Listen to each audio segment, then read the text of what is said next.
Antes de descubrir lo que falló en la tierra, necesitamos entender algunas cosas sobre el cielo. Este otro mundo, también llamado el paraíso, es un lugar de luz pura. Colores fascinantes, música emocionante, conversación que satisface y misterios revelados. Las actividades más sencillas del cielo sobrepasan los placeres más grandes de la tierra. El cielo es otra dimensión, es el hogar del Rey. El mayor atractivo de este lugar feliz es el Rey mismo. Cada rincón de la ciudad celestial está diseñado para reflejar su majestad. La ciudad era de oro puro, semejante a cristal pulido. La descripción más detallada del cielo se registra en el último libro de las Escrituras, el Apocalipsis. Dios permitió que el profeta Juan echara una mirada al cielo y le dijo que escribiera lo que veía. Vi un trono en el cielo y a alguien sentado en el trono. Alrededor del trono había un arco iris que se asemejaba a una esmeralda. Del trono salían relámpagos, estruendos y truenos. Delante del trono había algo parecido a un mar de vidrio como de cristal transparente. Luego miré y oí la voz de muchos ángeles que estaban alrededor del trono. El número de ellos era millares de millares y millones de millones. Repetían sin cesar: Santo, Santo, Santo es el Señor Dios Todopoderoso, el que era y que es y que ha de venir. Ángel significa mensajero o siervo. Los ángeles son seres espirituales. Como su creador, los ángeles son invisibles para el hombre, excepto cuando son enviados a misiones en las que necesitan ser vistos. El Rey del Cielo los hizo antes de hacer a los seres humanos.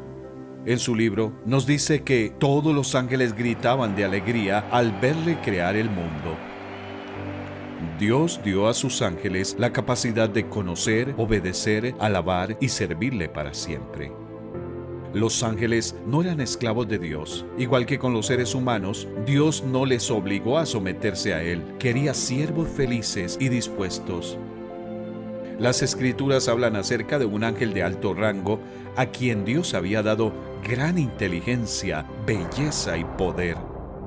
Si conoces la historia de este ángel, sabes de dónde vino el mal. Lucifer era uno de los ángeles principales de Dios. Su nombre significa reluciente.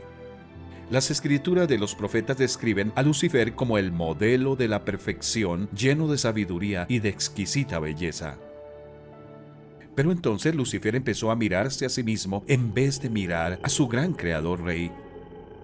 Por primera vez en la historia, un ser creado se enorgulleció de sí mismo. Cegado por su propia hermosura e inteligencia y olvidando a quien le había creado, Lucifer dijo en su corazón: subiré al cielo para poner mi trono por encima de las estrellas de Dios. Escalaré hasta los cielos más altos y seré como el Altísimo. Lucifer quería ser rey. Quería que se hiciera su voluntad en lugar de la voluntad de Dios. El pecado había entrado en el universo.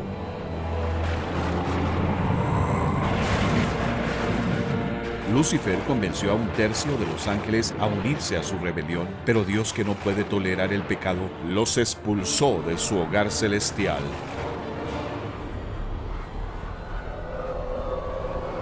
El nombre de Lucifer se cambió por Satanás, que significa acusador. También se le llama el diablo, que significa engañador. Los ángeles malvados se llaman demonios. En un lugar oscuro y secreto, Dios preparó una prisión para el diablo y sus demonios. Ese lugar se llama el infierno y el lago de fuego. Es un lugar de eterna separación de Dios. Un lugar donde los rebeldes ya no causarán más problemas. Un día Satanás y todos sus demonios serán encerrados en esa prisión para siempre, pero aún no están todos allí. ¿A dónde fueron estos espíritus malvados cuando Dios los expulsó? Se trasladaron a la atmósfera de la tierra. Ahí el diablo organizó a sus ángeles por rangos.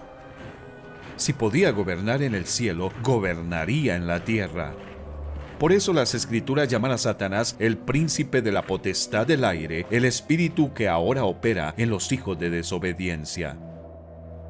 El diablo y sus demonios son invisibles para nosotros, pero son reales. Aunque no sabemos qué aspecto tienen, sí conocemos su propósito oscuro y malvado. Utilizarán toda clase de artimañas para que las personas se unan a su reino de tinieblas y perdición. Son capaces de hacer cualquier cosa en su empeño por destruirte. Satanás se disfraza como un ángel de luz.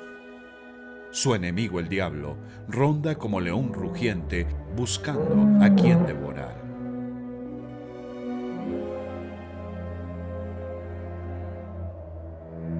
Volvamos ahora a la historia de nuestros primeros padres.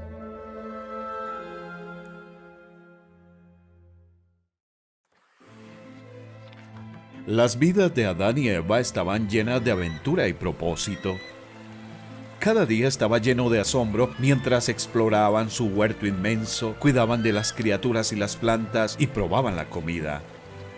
Cada atardecer era aún más maravilloso porque su creador dueño les honraba con una visita personal. Cómo les encantaba caminar y hablar con él. El hombre y su esposa eran felices en su hogar del huerto. Pero Satanás no era feliz. Odiaba a Dios y odiaba a estas dos criaturas que reflejaban la imagen de Dios. Así que el diablo, que había fracasado en su intento de apoderarse del reino del cielo, conspiró para hacerse con el reino de la tierra. Si tan solo pudiera conseguir que Adán, la cabeza de la raza humana, quebrantara la ley de Dios. Pero no tentaría a Adán directamente. Un día, la mujer escuchó una voz. No era Adán, no era Dios.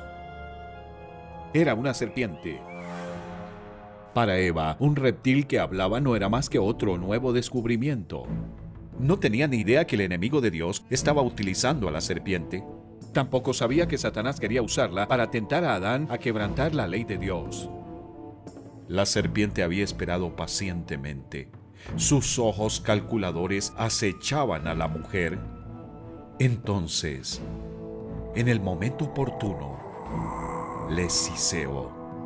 ¿Es verdad que Dios les dijo que no comieran de ningún árbol del jardín? Satanás quería que Eva dudara de la palabra de Dios. También quería que pensara que Dios les estaba ocultando algo bueno a ella y su esposo. Podemos comer del fruto de todos los árboles, respondió la mujer, pero en cuanto al fruto del árbol que está en medio del jardín, Dios nos ha dicho, no coman de ese árbol ni lo toquen, de lo contrario morirán. Pero la serpiente le dijo a la mujer, no es cierto, no van a morir. Dios sabe muy bien que cuando coman de ese árbol se les abrirán los ojos y llegarán a ser como Dios, conocedores del bien y del mal. ¿Qué haría Eva?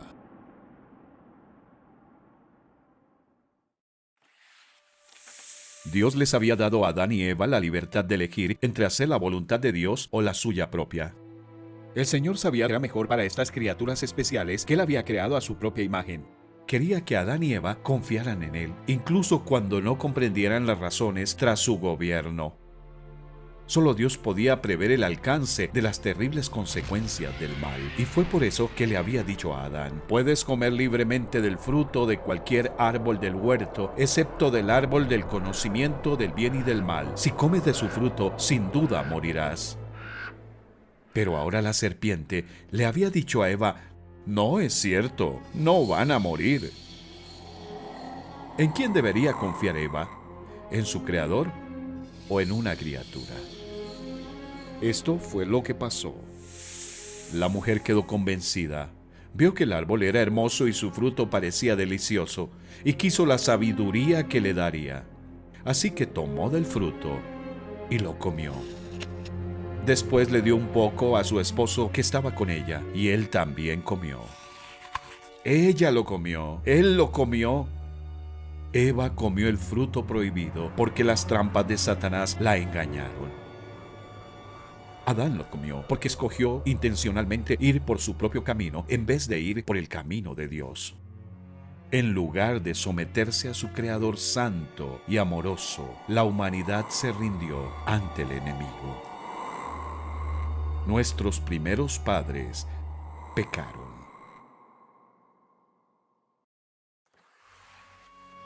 Adán fue nombrado cabeza de la raza humana. Fue quien recibió el mandato de Dios de no comer del fruto del árbol del conocimiento del bien y del mal. No fue hasta que Adán mordió el fruto ilícito que tanto él como su esposa empezaron a sentir los efectos espantosos de su elección. En ese momento se les abrieron los ojos y tomaron conciencia de su desnudez. Por eso, para cubrirse entretejieron hojas de higuera. Vergüenza ardiente y culpa desgarradora llenaron sus almas. Se sintieron inmundos por dentro y por fuera. El pecado trajo vergüenza. Antes de quebrantar la ley de Dios, Adán y Eva eran conscientes de la presencia de Él y no se avergonzaban. Se sentían honrados de estar con su Creador, reflejar su imagen y ser sus amigos. Pero cuando comieron del árbol del conocimiento del bien y del mal, tomaron conciencia de sí mismos y se avergonzaron. El honor fue sustituido por la vergüenza. Intentaron cubrir su vergüenza con hojas de higuera, pero ningún esfuerzo propio podía solucionar su problema. Eran incapaces de deshacerse del pecado que había invadido sus almas. Eran incapaces de restaurar el honor que habían perdido. Era la tarde. Pronto su Creador santo y amoroso vendría para su visita vespertina. La idea de verle sacudía sus cuerpos con descargas de terror. ¿Qué les diría? ¿Qué le dirían ellos a él?